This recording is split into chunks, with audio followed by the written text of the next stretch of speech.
Welcome to the Motormouth YouTube channel. I'm Zach. I'm Andrea. And we do full-length car reviews each and every week. And halfway through each video, we stop for a segment called Questions, Coffee, and Cars. We spun it off. We're at 148. How do you get a question in? Follow along on Instagram at Motormouth_Andrea. Every Sunday morning, I put a post out asking for questions. Once we gather our questions, the post is deleted and we start the show. Time now for Questions, Coffee, and Cars. Your questions from Instagram. Great show, guys. Love your content. Thank you. I saw a spy shot of the new Mazda CX-5 and the camo makes it look relatively the same as the current model. Have you guys heard anything about it? Like maybe when or anything really? Well, all that we've heard is that Mazda is going to come up with its own hybrid powertrain for the CX-5. It's going to be all new, gas, hybrid. But I did look at those camo shots and you know what it looks like to me? Maybe like the CX-60, which is sold in Europe. I've been saying that for over a year now. We have a car currently in the market that is very much liked, but it is on the small side compared to its direct competitors. Backseat not that big, cargo area not as big as its competitors. Yeah. And there already exists a vehicle that is a plug-in hybrid in other markets called the CX-60. I think it's going to be rebadged. They might just get rid of the name altogether, CX-5, and just come up with CX-60 for the North American market. I think the name's got a lot of equity. You know what, though? We did speak to the Mazda PR team in Canada, and we did kind of float this by him. He said no CX-60 name. So I'm wondering, because I said, oh, but that doesn't make sense because your lineup is all starting with CX-60, or not CX-60 in North America, but CX-70, CX-90, CX-30. So maybe the CX-5 will be something else. I don't know, but he said no. He said the CX-5 is Mazda's best-selling vehicle. Anyway, we'll wait and see. Good things come to those who wait. And as to when, sometime in 2025, we're thinking maybe the fall, but we'll see. But, okay, before we move on, I just want to say one thing. The market leader is the RAV4. The RAV4 is going to be introduced late this fall, and it is the #1 selling passenger car. Take pickup trucks out of the equation in the United States and in Canada. We believe it's going to be hybrid only. That has not been confirmed. They're building a new battery plant to supply batteries for upcoming production. RAV4. So that is the market leader. You will see from every brand, not just Mazda, but all of the main players are going to have either heavily updated or brand new vehicles in the market either slightly before or 18 months after that. And I just want to clarify, Zach said RAV4 hybrid only, but he also means the plug-in hybrid too, just no gas model. Yeah. Do you know why EVs seem to have awful depreciation? My Wrangler 4xe instantly lost $30,000 when I drove it off the lot. Thankfully, it's a lease, so I'll just ride it out, but feel bad for anyone that purchases one. Yeah, depreciation is definitely a factor. I think it's just like our cell phones. Technology is always being updated, more range, more power. I think people are also concerned about battery replacement costs as well. I'll give you a perfect analogy, and it's also in the car space, and it's luxury cars. So my line I use is the bigger they are, the harder they fall. So years ago, you used to have a 3 Series, a 5 Series, and a 7 Series from BMW. The 7 Series would depreciate the fastest, the 5 Series not as much, and the 3 Series held its value the best. Those more expensive and larger cars had way more technology, way more to go wrong, way more expensive to fix and maintain. I think that's the worry with a lot of electrified vehicles is there's an unknown element. So because of that, people are reluctant to purchase in the used market and it affects pricing. So it's the same thing with high-end cars. And you think about it, you spend, let's say, $60,000 Canadian or US on an electric vehicle, it does fall. But maybe something like a Chevrolet Bolt or even like a Kia Niro EV that you paid less from, maybe you'll see a little less depreciation value. It's all off the table now, Andrea, with Donald Trump coming in and saying he's getting rid of the ZEV mandate. He said that as an inaugural speech. And we have the car makers saying they want to get rid of it here in Canada. If the U.S. gets rid of it, it's gone.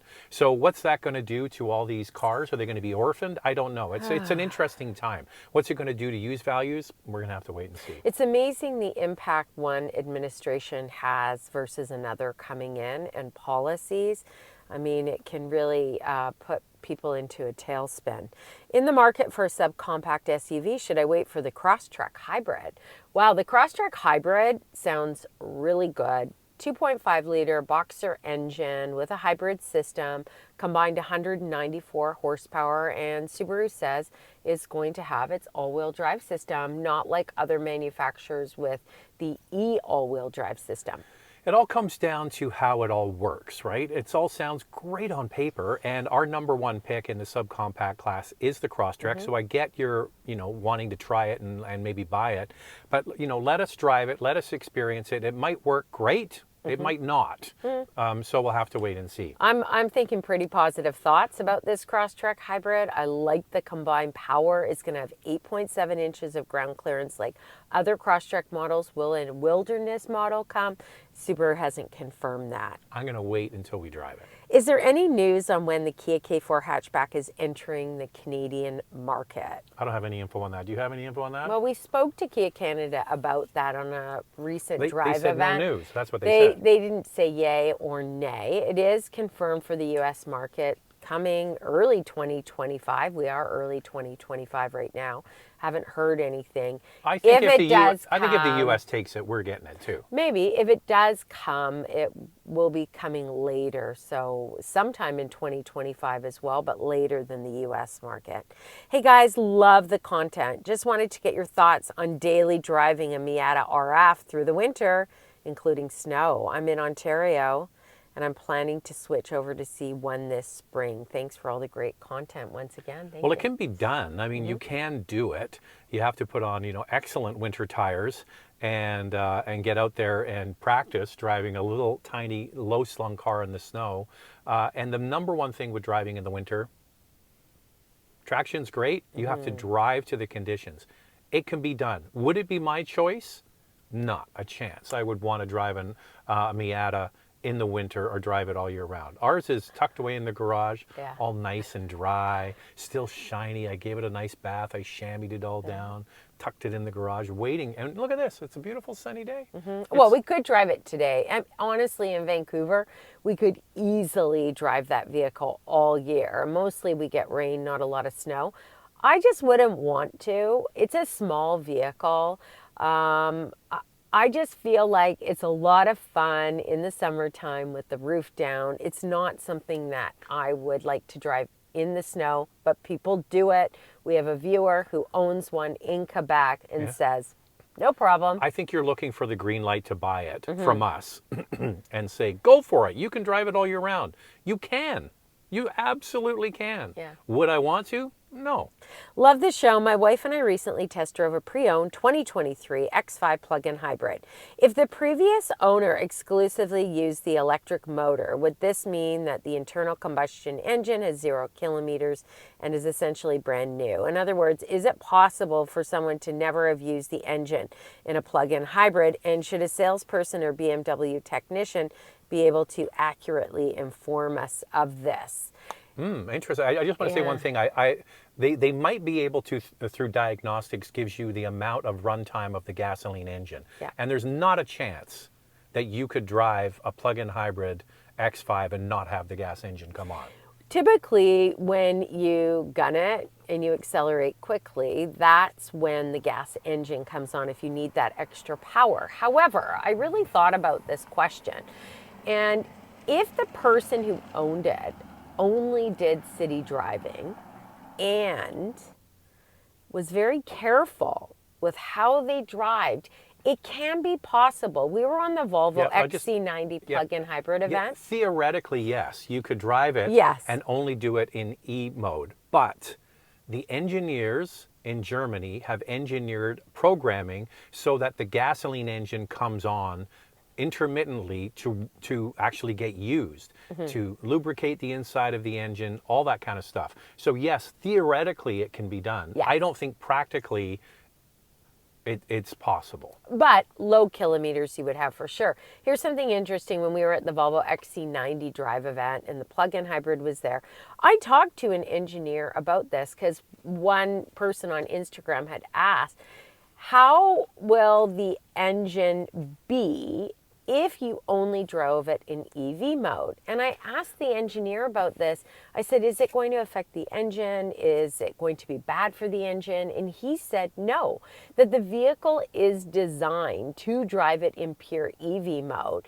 And I said, so if you get on the highway, because with the XC90 plug-in hybrid, you could go up to certain speeds without the gas engine coming on. And not being warmed up is what you're getting at, yeah. Yeah, and he said, yeah, it is possible. I was kind of surprised by that, but he said it wouldn't hurt the gas engine at all because the vehicle is designed that way. Yeah, plus the other thing is that the weights of oil that's used in modern cars now is so thin that it provides a lot of lubrication even when the engine is cold. So here's what I would say. If you somebody explained this to me and said when there were people wanting to buy, used diesel pickup trucks, right? Yeah. That were used in the oil patch of Canada, for example. And they said, oh, the truck's only got 50,000 kilometers on it. I'm going to buy it because it's got such low mileage on it. But they said you can actually read the runtime of the engine. And they said the engine idled or was running for hundreds of thousands of hours. Because if you think about it, it's very cold. You want to sit in the truck and it's nice and warm. So there's the odometer doesn't show, but the engine is running. That's why on boats, you don't measure a boat engine in how far it's gone. You measure it in its run hours, how many hours it's been running. And I would actually be concerned about that diesel truck because if you drive a diesel, you've got to drive that exactly. thing. That was his point. Yeah. So I would guess that there would be a way for the BMW techs to pull the run time of the engine. But I think you're going round in circles. Listen, just buy the frickin' car and enjoy it. That's what I say. That's my answer always. Just buy it and enjoy it. Have fun with it. Don't worry about it. I just want to check my battery. Yeah, the battery's good. Okay. And it's a great inline six plug-in hybrid. Fantastic channel. I watched your review of the 2024 Jaguar F-Pace, and you had said that the reliability scores are poor in that model. But you also asked viewers who own one to comment about their experiences. That video came out a year ago, and overwhelmingly owners said they were very reliable. My question is, are we relying too much on these scoring systems? Why so many real world users are having a positive experience? I'm starting to wonder if the system is rigged by bigger manufacturers. It's definitely not rigged. JD Power, for example, with their dependability study, will follow real people for 3 years. And if they have issues with their vehicle, I do agree with you that the comments were really positive. We see that with Alfa Romeos as well. However, if you look at some of the comments, it says, oh, well, I had electrical issues, but then it was fixed and then the vehicle's been very reliable. If those people are studied in the survey that they had electrical issues and somebody else had another issue with it, that can definitely skew the rating. Okay, so what you're looking at with these ratings is the difference from the best to the worst. What we've seen over the last many decades, not just years, but decades, is the whole category of vehicles improves in quality. When people say, they don't make cars like they used to, well, thank God they don't make cars like they used to, because cars, I remember driving as a kid with my dad, and you'd see cars on the side of the road all the time broken down, or a lot of them with flat tires and stuff too. We just don't see that anymore. Tire technology is better, cars are better. So the whole category has moved up in terms of quality. That means the bottom ones are coming up as well. So what you're looking at with quality scores is the difference from the best to the worst. So even though a brand like Jaguar Land Rover is down near the bottom, it's still a lot better than it was years ago. So that's one thing to consider. The other thing is, you're only looking at the problems that are reported. They don't report all the people that have no problems. And then the other thing is that car has been in market for many, many years. Okay, so what we always say is vehicles that haven't changed much over time often have better quality scores. So the brand itself, in comparison to Lexus near the top, isn't as good, but it's improved over years and the car has not changed. And you also see that with Alfa Romeo, with the Giulia and the Stelvia. You get inside and nothing has really changed. So improvements are made definitely over the years. Plus, we really liked it. We hadn't driven one in years. I don't think Andrew had ever, maybe you had driven one years ago, but we drove it and it was like, man, that thing goes like hell. It was super fun. Super fun. Looks good too. Yeah. Well, Acura consider making a hybrid MDX versus going full electric. Seems to me that there is a swing in popularity from EVs to hybrids. So you're right. Acura did come out initially and said they were going straight to EVs, no hybrids. It's Honda that will carry hybrids. However, Things have changed. Yeah, things have really changed. But recently a press release was put out by Honda, Acura, and they are going to build another EV. It's going to be on a Honda platform, not on the Ultium platform that they shared with GM, with Prologue and the, what was the the ZDX. ZDX. Anyway, they are going to do it, but it's going to actually have the RSX nameplate, and it will be built in Ohio, which is going to be kind of like their EV production hub. But Honda went on to say that they're flexible at this plant, that they can build EVs, hybrids, and gas models, but didn't say anything about Acura and hybrids. Okay, so what we're going to see now over the next 24 months with the EV mandate, as Trump said in his inaugural speech, is going to go away. They're going to get rid of the rule that you can, he even said, you can buy any car you want. That's going to change. So we're going to, and so you're not going to have rebates, and you're going to be able to not be forced to buy an electric car in the future. So I would suspect Canada will follow suit because we're just the little mouse next to the elephant, and we often have to do what they do just because of our size. So what we're going to see is what the true appetite for electric vehicles is. It'll still be there. There'll still be people that want them. Absolutely. There's people that have EVs and they're never going back. Good for them. And you'll have lots to choose from. What we're going to see is the real number, and car makers will make decisions based on the real number.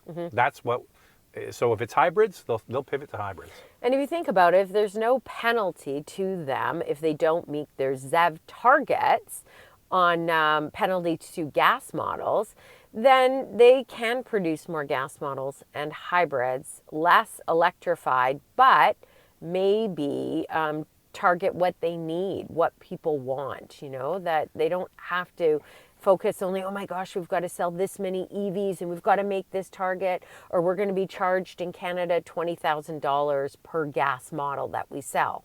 Yeah. I feel sorry for all of these car companies that were told, we have decided, this is the government, that you now have to make electric cars. And they all spent hundreds of billions of dollars making battery factories, electric motors, research and development, the technology, the brain power, the computing power that went into all of this is mind-boggling to get ready for this transition to EV. And now you have those same entities, government, saying, yeah, well, we changed our mind. And they're holding the bag going, well, wait a second, we've spent all this money and you're getting rid of the demand for it. So it's going to be, as much as, you know, you talk about, oh, we're going to make everything great again, for these car companies, they're not getting that money back. No, they're not getting it. They're not getting it back. And I think that Mary Barra from General Motors says we're pushing forward anyway. We'll see what they do. Hi, I have a 2020 Passport. Need something a bit bigger for teenagers and a large dog. Not a fan of the lackluster tech in the Pilot. Looking at a 2025 VW Atlas or a GMC Acadia. Prefer the styling to the Traverse.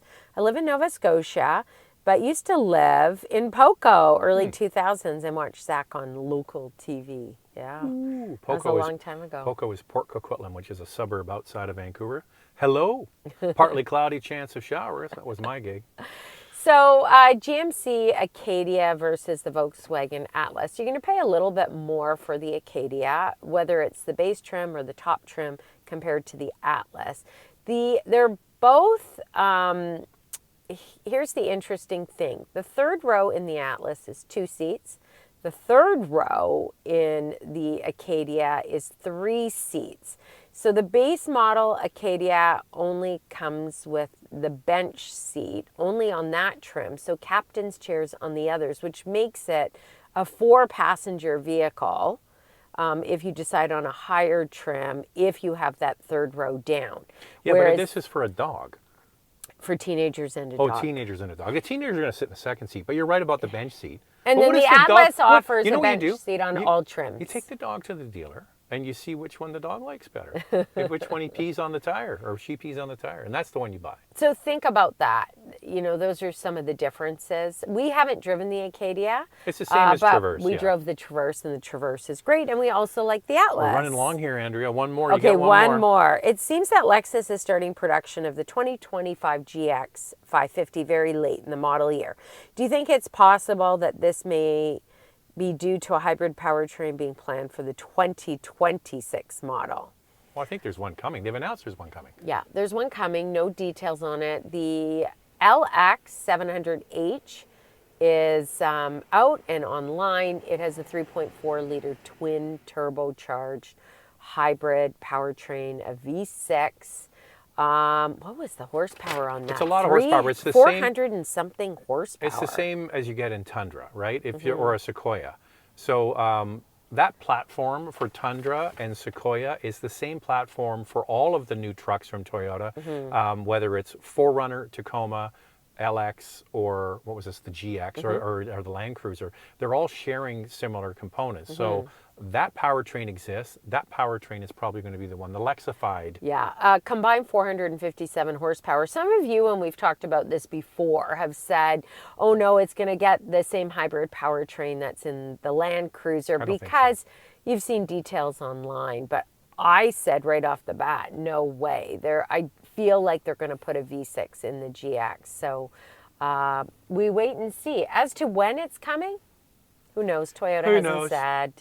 All right, so we're all out of time, Andrea. That was 148. We're getting close to 150. I know. There you go. It's zooming by. Zooming by. Well, there you go. How do you get a question in? Follow along on Instagram at motormouth_Andrea. Every Sunday morning, I put a post out on Instagram asking for questions. Once we gather our questions, the post is deleted and we start the show. Talk to you later. See you next time. Thanks for watching. Bye-bye.